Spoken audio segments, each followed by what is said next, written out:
গত বছর বন্যায় আমাদের এই রাস্তা ডুবে গেছে, অনেকের বাড়িঘর ডুবে গেছে। আর দাগনভূঞাতে অন্তত এটা একদম প্রথম। অনেক শতবর্ষীরাও বলেন যে গত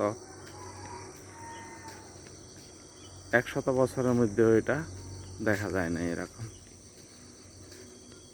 পার্শ্ববর্তী দেশ ভারতের উজানের পানি ছেড়ে দেওয়ার কারণে আমাদের এই বন্যার সৃষ্টি।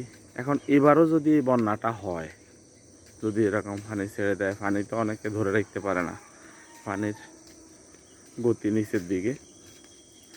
এখন আমাদের প্রস্তুতি কীরকম? অনেকে টিউবওয়েল ডুবে গেছে, আমরা কি টিউবওয়েলটা একটু উঁচু করে রাখছি? অনেকের মোটর ডুবে গেছে, মোটরটা কি এবার আমরা আর একটু উঁচুতে রাখছি? অনেকের নিচতলা ডুবে গেছে, আমরা কি দোতলা বা দোতলায় থাকার মতো কোনো ব্যবস্থা করছি? কিছু কিছু লোক গ্রাম থেকে শহরে চলে গেছে। এখন এটা তো কোনো প্রতিকার হইতে পারে না। আমার গ্রামেই থাকবো, কিভাবে থাকবো সে ব্যবস্থা করা দরকার। কিভাবে থাকা যায় সবাই পরামর্শ দেন। আসসালামু আলাইকুম ওয়া রাহমাতুল্লাহ।